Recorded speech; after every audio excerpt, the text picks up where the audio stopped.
할렐루야. 우리 인사 나누겠습니다. 우리 앞에 우리 이창호 집사님, 내와 안 권사님이 모처럼 함께 하셨는데 좀 보시고 인사 나눕니다. 반갑습니다. 참 잘 오셨습니다. 계절의 여왕 5월 가정의 달 시작되었습니다. 여러분 가정에 하나님의 은혜와 사랑이 넘치기를 다시 한번 축복합니다. 가정의 달 5월, 내일은 어린이날. 계속 가정을 생각하는 날이 이어질 겁니다. 과거 우리나라는 우리나라뿐이겠습니까마는 어린아이를 결코 아주 귀하게 존중하지 않았어요.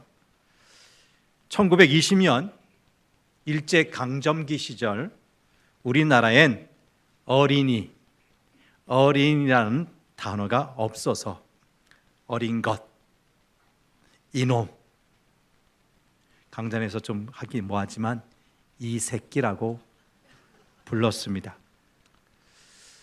이것을 안타깝게 여기던 소파 방정환 선생이 일본 유학에서 돌아와 1920년 5월에 색동회를 만들어 두 가지 운동을 벌였습니다. 하나는 어리신 분, 어리신이라는 뜻을 담은 어린이라는 단어를 쓰는 운동이었고, 다른 하나는 어린이들에게 존댓말을 쓰는 운동이었습니다. 어른이나 부모가 어린 자녀에게 학교 다녀왔어요, 밥 먹었어요 라고 존댓말을 쓰면 자녀들도 자연스럽게 어른에게 존댓말을 쓰게 된다는 거죠. 이 어린이라고 하는 단어는 단순히 언어만의 변화가 아니라 어린 아이들을 하나의 인격체로 인정하고 존중하자는 철학이 담겨 있습니다. 방정환 선생은 어린이는 나라의 보배다, 어린이에게도 인격이 있다는 철학을 바탕으로 아동 잡지 어린이를 발간하였고, 어린이 문학, 교육, 권리, 옹호 활동을 벌였습니다. 그리고 마침내 1923년 5월 1일 방정환을 비롯한 색동회의 주도로 서울에서 최초의 어린이날 행사가 개최되었습니다. 이날은 한국 어린이날의 기점으로 기록되는데, 이는 아시아 최초의 아동의 날이라는 큰 의미도 있습니다. 당시 어린이날의 취지는 다음과 같습니다. 첫째, 어린이의 인격을 존중하자. 둘째, 어린이에게 공부할 기회를 주자. 셋째, 어린이에게 희망을 심어주자. 넷째, 어린이를 억압하지 말자. 아주 좋은 취지를 가지고 이런 운동이 펼쳐졌는데, 문제는 당시 우리나라는 일제강점기였고 일본은 이 어린이날의 행사를 민족주의 운동의 하나로 간주하여서 강하게 탄압했습니다. 이에 따라 1930년대 이후 어린이날 행사는 점차 축소되었고 1939년 이후에는 강제 중단되기도 했습니다. 그런데 1945년 광복 이후 이 어린이날은 부활했고 1946년 5월 5일에 어린이날 행사가 다시 열리게 되었습니다. 이후 1961년 아동복리법이 제정되면서 법적인 기반을 마련했고 1970년대 들어서 5월 5일이 정식으로 공휴일로 어린이날로 지정이 되었지요. 자, 오늘은 5월 4일, 그는 한국교회가 어린이 주일로 지키는 날입니다. 그래서 이 어린이가 얼마나 소중한가 성경 말씀에 비추어서 말씀을 나누려고 합니다. 어린이의 가장 분명한 특징 가운데 하나가 있다면 그것은 작다. 부모보다, 어른보다 작다는 것입니다. 그래서 오늘 본문 다음 절인 18장 6절 말씀을 보세요. 이 어린이를 작은 자라고 말씀하세요. 그러나 참으로 안타깝게도 오늘날 우리 사회에서 작은 것은 단지 작다는 이유로 무시당하고 버림당하고 있다는 거예요. 사람들은 큰 것을 좋아해. 세계에서 제일의 것, 세계에서 최대의 것, 세계 최고의 것을 숭배하죠. 이처럼 대부분의 현대인은 인류 1등을 추구합니다. 많은 회사에서 내세우는 구호가 있어요. 1등만이 살 길이다. 인류만이 살아남는다. 최고가 되라. 2등은 아무도 기억하지 않는다. 이런 구호들은 바로 현대인들이 얼마나 큰 것만 좋아하고 작은 것을 무시하는지를 단적으로 보여주는 구호가 아닐까 싶어요.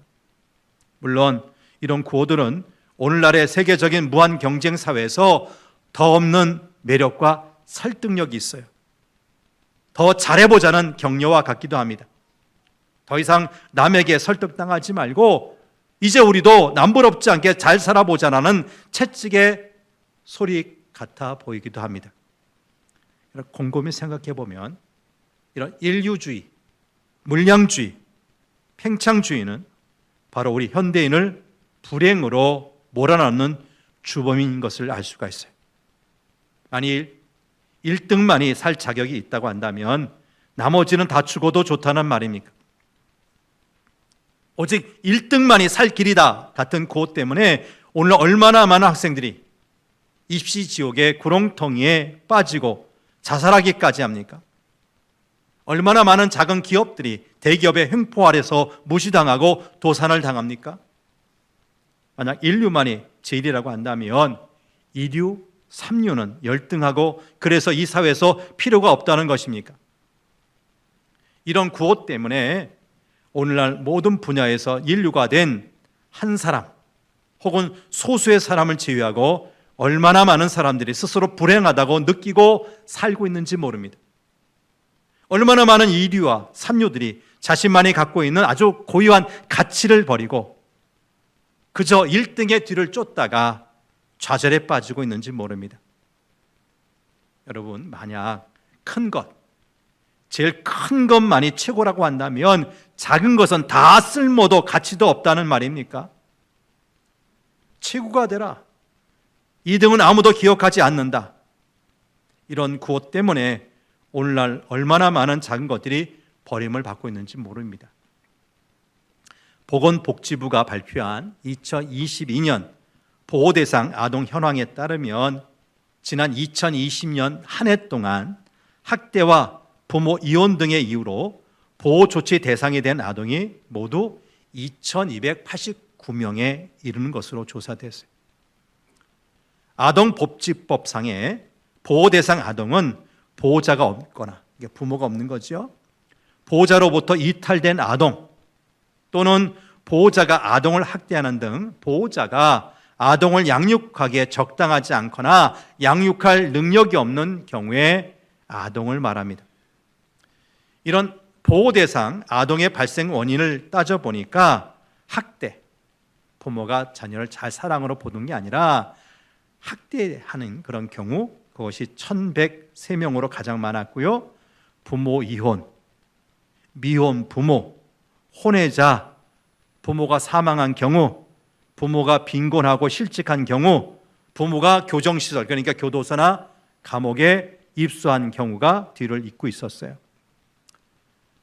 역사상, 인류 역사상 가장 잘 살다는 지금도 해마다 2,000명이 넘는 아이들이 부모에게 버림을 받거나 부모 없이 살고 있는 겁니다. 이것이 지금 우리 사회의 어두운 현실이 아니고 무엇입니까?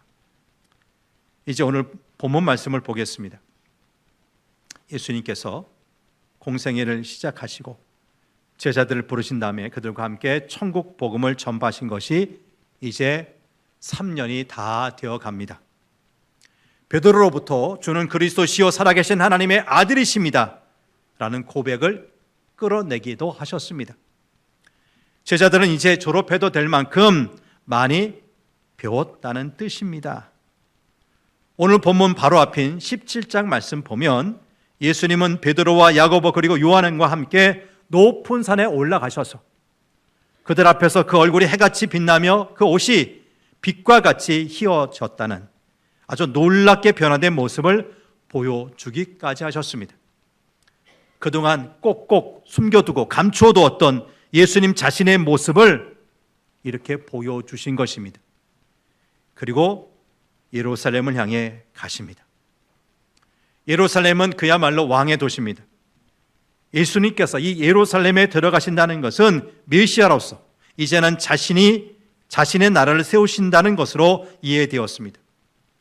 이제 시간이 얼마 남지 않았어요. 그러니까 제자들은 조급해지기 시작한 겁니다. 예수님이 나라를 세우고 왕이 되시면 예수님의 제자인 자신들은 그 나라에서 높은 자리를 차지하게 될 것인데, 그들 사이에 존재하고 있는 것처럼 보인 서열, 누가 첫째, 둘째, 셋째, 이 서열이 그대로 굳어지게 될까 봐 염려가 되었던 것입니다. 영국의 아서 왕과 원탁의 기사라는 이야기를 아십니까? 영국의 아서 왕은 훌륭한 인재, 훌륭한 사람을 만나면 자신의 부하로 삼았는데, 그 많은 부하들 사이에는 서열이 없다는 의미로 함께 모일 때마다 원탁, 각이 진, 누구나 가까이 있고 멀리 있는 그 각이 진 그런 테이블이 아니라 원탁에 둘러 앉았다는 거예요. 그래서 그의 부하들 사이에는 시기나 분쟁이 발생하지 않았다는 것이죠. 근데 예수님은 12 제자들을 그렇게 똑같이 대우하지 않으셨어요. 그래서 그것이 종종 문제가 되었어요. 예수님 무슨 중요한 일이 있을 때는 베드로와 야고보, 요한 이 세자만 데려가셨어요. 마가복음 3장 37절 41절 말씀을 보세요. 회당장이던 야요의 딸이 죽었다가 그를 살리시는 장면인데, 다른 제자 쏙 빼놓고 이 3명의 제자들만 데리고 가셨어요. 앞에서 말씀드린 대로 높은 산에 올라가서 완전히 변모된 모습으로 모세와 엘리야를 만나실 때도 그랬어요. 공생의 마지막 겟세마네 동산에서 십자가를 앞두고 기도하실 때도 예수님은 베드로, 야고보, 요한만 데리고 가셨어요. 여러분이 이 3명이 아니라 나머지 9명에 해당된다면 어떻게 생각하실 것 같아요?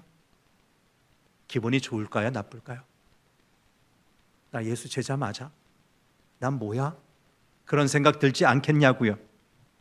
자, 마태복음 20장 20절 21절 말씀 보십시다. 시작.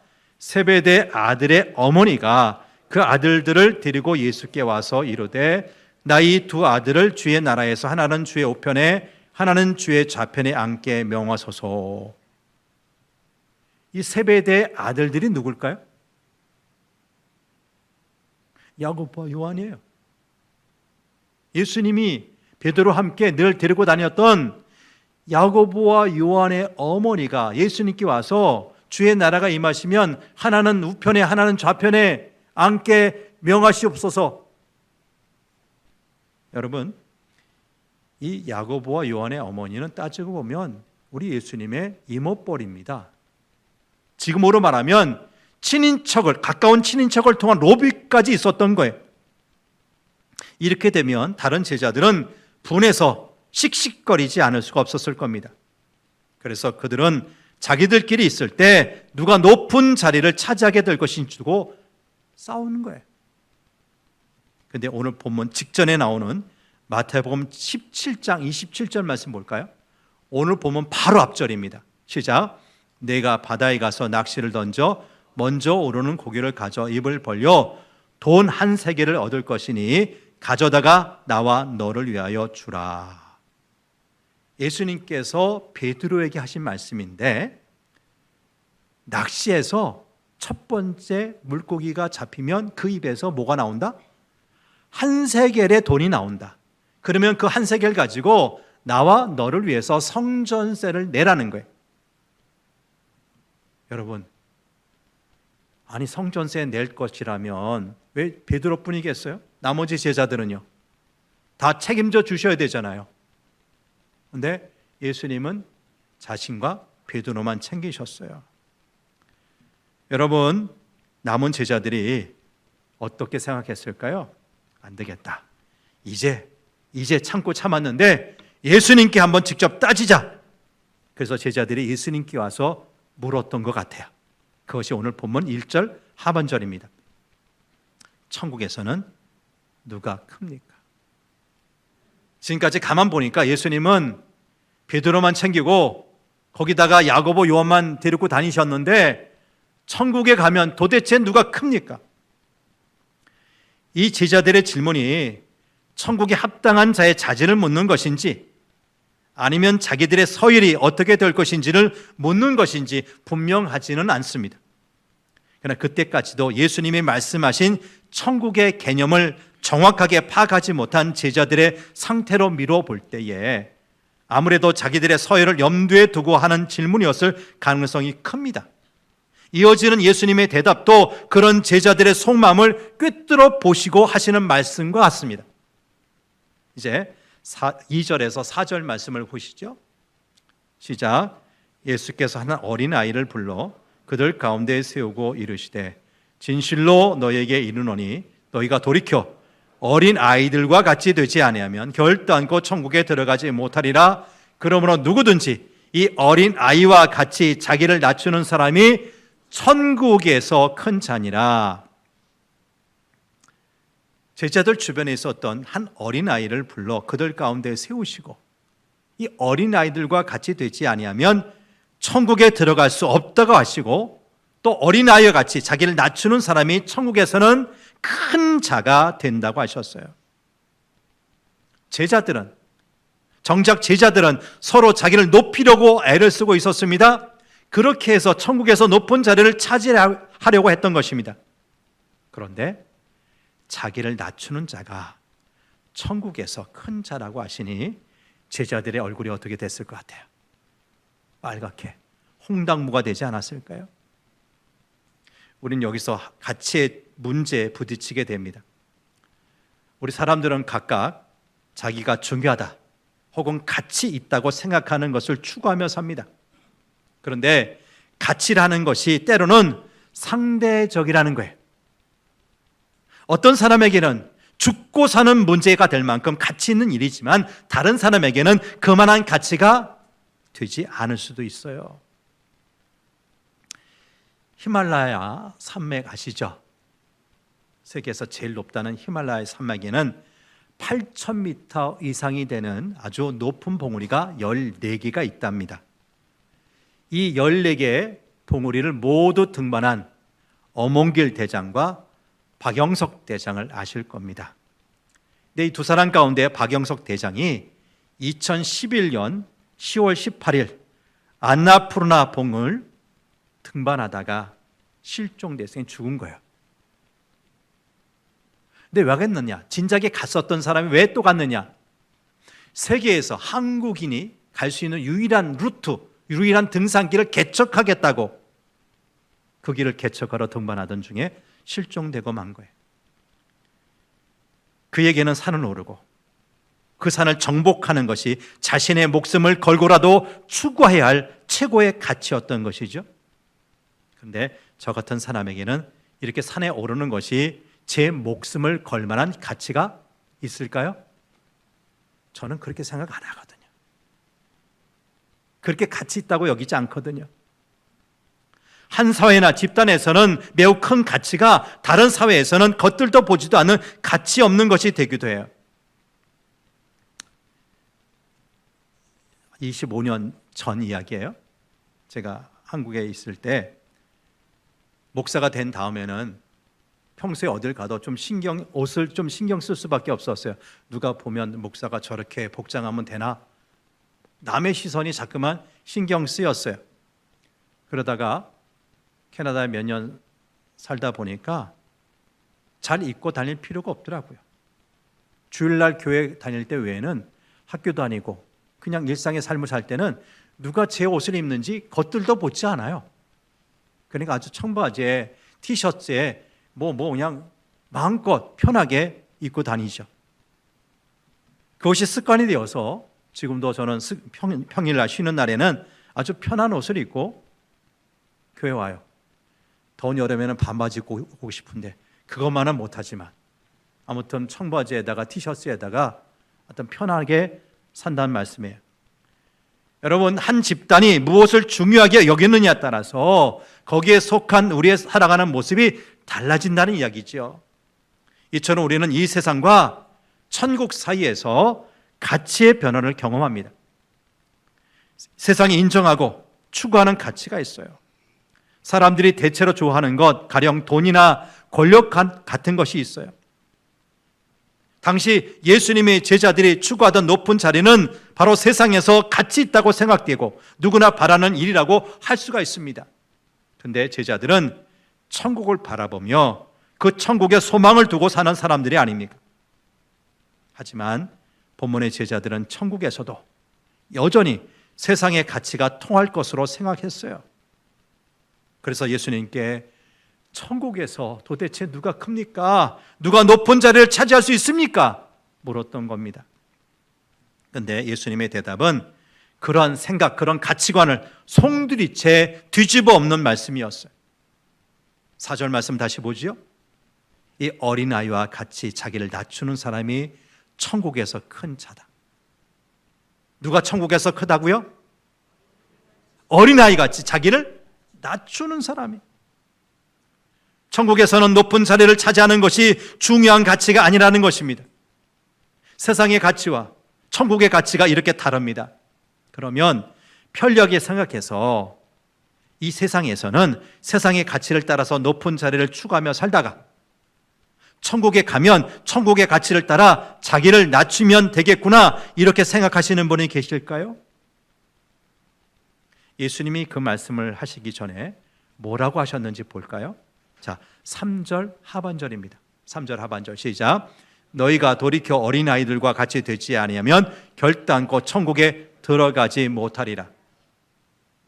이미 천국 들어가서 누가 크냐, 누가 높은 자리에 가느냐, 이것을 따지기도 전에 아주 천국에 들어가지도 못한답니다. 누가? 너희가 돌이켜 어린아이 같이 되지 아니하면. 천국에 들어가야지만 거기서도 누가 크냐 작냐 따질 텐데 아예 천국에도 못 들어간다. 다시 말해서 우리는 세상에 살면서도 세상의 가치가 아니라 천국의 가치를 추구해야 하는 사람들이라는 뜻입니다. 그래서 사도 바울의 말처럼 우리의 시민권은 이 땅이 아니라 저 하늘에 있다고 할 수가 있어요. 우리의 시민권이 하늘에 있다는 것은 우리가 세상에 살면서도 천국의 법칙, 천국의 가치관에 따라 살아야 한다는 것을 의미합니다. 아멘. 그런데 이 세상에 살면서 천국의 시민으로 산다는 것, 천국의 가치관을 따라 산다는 것 쉽지 않은 일 아닙니까? 그러나 우리 공동체 안에서는 천국의 가치관이 기준이 되어야 하고 우리의 가정과 인생에서는 천국의 가치관이 삶의 원리가 되어야 합니다. 그래야 천국에 들어갈 수가 있습니다. 천국의 가치관을 따라 살지 않으면 결단코 천국에 들어갈 수 없다는 것이 우리 주님의 말씀이에요. 제자들이 예수님께 물었던 질문을 이제 우리 교회를 향해 다시 해봅시다. 천국에서는 누가 큽니까? 이 질문 대신에 우리 성도교회에서는 누가 큽니까? 이렇게 질문해 보자는 거예요. 이 질문에 여러분은 뭐라고 대답하시겠어요? 목사와 장로가 큰 자입니까? 구역장이나 남녀 선교 회장이나 아니면 부서장들이 높은 자리입니까? 우리 교회가 세상의 가치관에 따라 움직이는 곳이라면 그렇다 대답해야 할 것입니다. 그러나 우리 역시 예수님께서 대답하신 데서 한치도 벗어날 수가 없어요. 우리 교회에서는 어린아이 같이 자기를 낮추는 사람이 가장 존귀한 사람이 되어야 합니다. 세상의 가치관과 천국의 가치관은 결코 섞일 수가 없습니다. 천국에서는 자기를 낮추는 사람이 가장 존귀한 사람이라고 하니까 자신을 낮추었던 사람이 나는 정말 존귀한 사람이구나 이렇게 생각하는 순간 자신을 스스로 높이는 사람이 되어버리고 마는 거예요. 빌립보서 2장 3절에서 사도 바울이 이렇게 말하죠. 아무 일에든지 다툼이나 허용으로 하지 말고 오직 겸손한 마음으로 각각 자기보다 남을 낫게 여기고, 그러면서 이런 마음, 곧 각각 자기보다 남을 낮게 여기는 그 마음을 예수 그리스도의 마음이라고 했어요. 여러분, 교회가 뭡니까? 건물, 빌딩이 교회입니까? 아니죠. 예수 그리스도를 머리로 하는 그의 몸이 교회인 줄 믿습니다. 그렇다면 교회는 예수 그리스도의 원칙이 시행되어야 합니다. 예수 그리스도는 자기를 낮추시고 죽기까지 복종하셨고 섬김을 받으려 하신 것이 아니라 자기 몸을 내어주시기까지 섬기셨어요. 여러분, 우리가 이런 예수님의 마음을 가지고 모일 때 우리의 모임이 진짜 예수 그리스도의 교회라고 할 수가 있을 것입니다. 제자들이 그렇게 긴장하고 걱정했던 이유 가운데 하나는 다른 제자들이 자신보다 높은 자리를 차지하게 된다고 생각했기 때문일 겁니다. 내가 높은 자리를 차지하지 못해도 다른 제자들 역시 나와 마찬가지라면 크게 걱정할 필요가 없잖아요. 아서왕의 원탁의 기사들이 아무런 위기를 느끼지 못하고 함께 왕을 섬길 수 있었던 것은 나나 다른 신하들이나 다 똑같기 때문이라는 생각 때문이었어요. 그런데 예수님의 제자들을 보면 항상 베드로가 나서서 반장 노릇을 했어요. 거기다가 예수님은 유별나게 베드로는 물론 야고보와 요한만을 사랑하시는 것 같이 보였어요. 그러니 다른 제자들에겐 베드로, 야고보, 요한에 대한 시기와 질투심이 생기고 자신만 뒤처지는 것은 아닌가 하는 위기감이 생겼던 겁니다. 아닙니다. 우리 그리스도인들은 다른 사람들이 잘 되는 것을 축복하고 기뻐할 줄 알아야 합니다. 다른 사람을 밟고 올라서는 것이 세상의 법칙이라면 다른 사람을 내 등에 태우고 올려주는 것이 천국의 법칙입니다. 과거 모세가 백성들의 장로들을 소집했어요.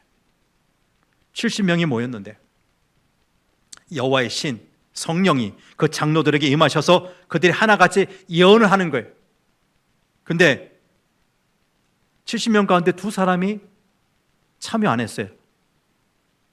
그 모임에 나오지 않고 자기들 거처에 있었는데 그들에게도 여호와의 신이 임해서 막 예언하는 거예요. 그 사실이 지도자 모세에게 보고되었어요. 그러자 당시 모세의 시종이던 여호수아가 발끈해하면서 당장 그것을 금하라고 모세에게 조언합니다. 아니, 여기 모이지도 않았는데 어찌 그 사람이 성령에 감동돼서 예언하냐고 금하라고 조언하는 거죠. 그러자 모세가 했던 말이 뭔지 아세요? 민수기 11장 29절 말씀을 봅니다. 시작. 내가 나를 두고 시기하느냐? 여호와께서 그의 영을 그의 모든 백성에게 주사 다 선지자가 되게 하시기를 원한다. 여러분 어떤 생각 갖고 있는지 모르겠어요. 세상에서 귀한 것, 돈 많은 것, 뭐 이렇게 가치 있는 것은 나만 독점하기를 원하는 그런 마음 없나요? 여러분, 내가 모처럼 생각해서 예쁜 봄옷을 사 입었는데 누가 똑같은 옷을 입으면 기분이 어때요? 왜 안 좋아요? 이상해요. 그 심리예요, 그 심리.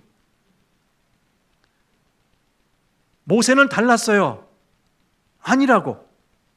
여호와의 신이 그 집회에 참여하지 않은 2명의 장로 외에도 모든 사람에게 임해서, 모든 백성에 임해서 다 선지자처럼 하나님의 말씀을 대언하면 좋겠다고. 여러분, 이 마음이 진짜 믿음의 사람들에게 필요한 마음 아니겠습니까? 5절 말씀을 보시죠. 누구든지 내 이름으로 이런 어린아이 하나를 영접하면 곧 나를 영접하매니. 여기 등장하는 어린아이는 실제 어린아이를 말합니다. 예수님께서 메시아로 왕으로 등극하시면 그때 누가 높은 자리를 차지할 것인지 관심이 많았던 제자들에게 어린아이 하나를 세우시고 이 어린아이와 같이 되지 않으면 천국에 들어갈 수 없다고 말씀하시던 중 아닙니까? 근데 여러분, 이 어린아이는 요즘 우리 시대, 이 핵가족 시대 가족 모든 사람의 사랑과 관심이 집중된 그런 어린아이가 아니에요. 지금 많은 가정에서 아이를 하나만 낳고 보니까 부모의 관심뿐만 아니라 양가, 할아버지, 할머니, 외할아버지, 할머니 모든 식구들의 관심이 그 하나한테 있어요. 애들이 왕이 됐어요. 근데 지금 본문에 나오는 어린아이는 그런 아이가 아니에요. 고대 봉건적이고 어른 중심적인 사회에서 어른들에게 완전히 복종해야 하는 힘없는 어린아이입니다. 어떠한 자기 주장도 할 수 없고요, 시키면 시키는 대로 해야 하는 그런 어린아이입니다. 그런데 이런 어린아이 하나를 영접하는 것, 곧 아무것도 아닌 사람을 예수님의 이름으로 영접하는 것이 얼마나 어렵습니까? 예수님의 이름으로 영접한다는 것은 예수님처럼 영접한다는 것입니다. 믿음으로 큰 일을 하고 모든 사람에게 인정받는 사람을 예수님의 이름으로 영접하는 것은 쉽습니다. 그런데 믿는다고 하지만 사는 꼴이 초라하거나 아무 힘도 없는, 별 볼 일 없는 사람을 예수님처럼 영접하는 것은 결코 쉽지 않습니다. 그런데 예수님이 하시는 말씀을 보세요. 누구든지 내 이름으로 이런 어린아이 하나를 영접하면 곧 누구를? 나를 영접함이니. 예수님은 대표성의 원리 또는 동일시의 원리를 자주 인용하셨어요. 말씀하셨어요. 예를 들어 요한복음 14장 9절 말씀 보시죠. 시작. 빌립아, 나를 본 자는 아버지를 보았거늘 어찌하여 아버지를 보이라 하느냐. 예수님의 제자 가운데 하나인 빌립이 자꾸만 하나님 아버지를 보여달래요. 그러니까 빌립은 하나님을 본 적이 없는 거죠. 근데 예수님은 뭐라고 말씀하세요? 너 나 봤잖아. 나를 본 자는 누구를 본 거야? 하나님을 본 거야. 하나님을 본 거야. 이렇게 이야기하시네요. 마태복음 10장 41절 말씀 보실까요? 선자의 이름으로 선자를 영접하는 자는 선자의 상을 받을 것이요, 의인의 이름으로 의인을 영접하는 자는 의인의 상을 받을 것이요. 우리는 분명 선지자가 아닌데 선자의 이름으로 선자를 영접하면 선자의 상을 받는다는 거예요. 동일시의 원리예요. 여러분, 우리는 당시 작은 것, 어린아이를 영접하는 것과 위대한 예수님을 영접하는 것은 완전히 다르다고 생각합니다. 그러나 예수님은 예수님의 이름으로 어린아이를 영접하면 그것은 곧 누구를? 나 예수를 영접한 것이라고 하시는 거죠. 우리 인간의 본성은 아름답고 위대한 것을 사모하고 추구합니다. 그런데 우리 주님은 무시당하고 별 볼 일 없는 사람들과 자신을 동일시하셨어요. 곧 연약한 사람들의 편을 들어주시는 것입니다. 여기서 우리는 가치의 역전 현상을 경험하고 그것을 따를 것을 요구받습니다. 높아지려고 하기보다 낮아질 줄 알고 똑똑하고 잘난 사람들 틈에 끼어보려고 발버둥 치기보다 소외되고 무시당하는 사람들과 자신을 동일시하고 그들을 사랑하며 돌보는 것이 주님께서 우리에게 바라시는 모습이라는 말씀입니다. 근데 우리는 세상에서 무시당하고 아무런 힘도 없는 사람들을 예수님을 영접하는 것처럼 그렇게 존중하고 사랑하고 있습니까? 만약 그렇지 않다면 우리는 아직 예수님이 원하시는 기준에 한참 미달하고 있는 것입니다. 내가 가진 것과 나의 능력에 대해서 자랑스럽게 생각이 되고 나보다 못한 사람들을 얕보게 될 때 우리는 주님의 마음으로부터 멀어져 가고 있는 거예요. 예수님의 제자들이 서로 높은 자리 차지하겠다고 싸우는 것은 예수님을 따르는 수많은 사람들을 실족하게 하는 일이었습니다. 그들도 예수님의 제자가 되면 높은 자리 차지하는 것을 마땅하게 여기고 그렇게 싸우게 될 것이기 때문입니다. 여러분이 예수님을 믿어 건강하고 부자가 되었다고 한다면 여전히 예수님 믿고도 아직 병들고 가난한 사람들을 실족하게 하고 있지는 않은지 살펴보아야 합니다. 오히려 그들을 존중하고 사랑할 줄 알아야 합니다. 그렇지 못하다면 그들을 실족하게 하는 것이 되고 말 거예요. 우리가 어떤 처지에 있든지 서로가 서로를 주님의 이름으로 영접하고 그래서 우리의 매일의 삶 속에서 주님을 영접하며 사는 성숙한 믿음의 공동체 이룰 수 있기를 바랍니다. 여러분, 저는 우리 성도교회가 정말 마음 편안한 사랑과 믿음의 공동체가 되었으면 좋겠어요. 그런데 모였다 하면 서로 견제하고 시기하고 뒤에서 쑥덕거리고 서로 마음이 맞지 않아서 마음이 불편해지는 일들이 생긴다면 어떡합니까? 세상의 가치를 따르면 그렇게 되는 것입니다. 예수님은 자신의 제자들이 서로 높은 자리를 차지하겠다고 다투는 것을 보시며 얼마나 불편해 하셨는지 모릅니다. 교회도 사람이 모이는 곳이기 때문에 그럴 수가 있을 겁니다. 그러나 그렇다면 너무 슬픈 일이 아닙니까? 초라하고 부끄러운 일 아닙니까? 예수 그리스도의 교회라고 말할 수가 있겠습니까? 우리가 다른 사람을 섬기려 하고 남을 나보다 낫게 여기는 그리스도의 마음을 가져야만 모여서 기뻐하고 감사하는 그리스도의 교회를 만들 수가 있습니다. 천국의 가치로 무장할 때 우리는 정말 행복해질 수가 있습니다. 사랑하는 성도 여러분, 우리 함께 그런 행복한 교회 만들어 봅시다. 하나님께서 우리에게 큰 은혜 주셔서 우리 모두 이 성도교회 안에서 행복하게 주님 섬기며 그래서 하나님의 영광을 나타내며 우리에게 맡기신 사명을 충성스럽게 감당하는 좋은 교회 만들 수 있게 되기를 간절히 바랍니다. 하나님 아버지, 어린이 주일입니다. 지금이야 가정마다 하나, 둘 정도 아이를 낳고 기르기에 그 아이는 그 가정에서 왕이 되었습니다. 이 사회에서도 어린이 하면 이제는 약한 존재가 아니라 귀한 존재로 우리가 떠받들고 있습니다. 예수님 당시의 어린이는 작은 것이었습니다. 모든 작은 것의 대표자가 어린이였습니다. 그래서 많은 사람들이 깔보았습니다. 사람 취급도 안 했습니다. 예수님은 천국에서 누가 높은 자입니까? 누가 큽니까? 이런 제자의 질문에 어린아이처럼 돌이켜 자신을 낮추는 자가 되어야만 천국에 들어가고 어린아이같이 되어야지만 천국에서 크다고 말씀하십니다. 하나님, 이것이 우리가 따라야 될 천국의 가치관이고 천국의 모습인데 알면서도 우린 자꾸만 다른 사람과 비교합니다. 높아지려고 합니다. 하나님, 이 불편한 마음들, 아직도 변화되지 못한 마음들 불쌍히 여겨 주옵소서. 나보다 남을 낚이는 것이야말로 예수 그리스도의 마음이라 하셨는데 하나님, 그런 마음을 품을 수 있도록 도와주시옵소서.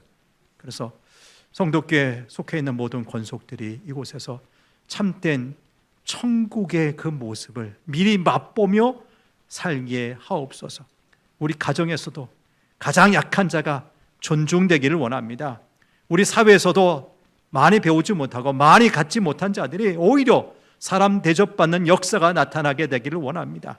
우리 공동체 안에도 정말 연약한 자들이 사랑받고 존중받는 일들이 더 많아지게 도와주옵소서.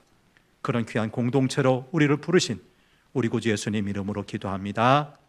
아멘.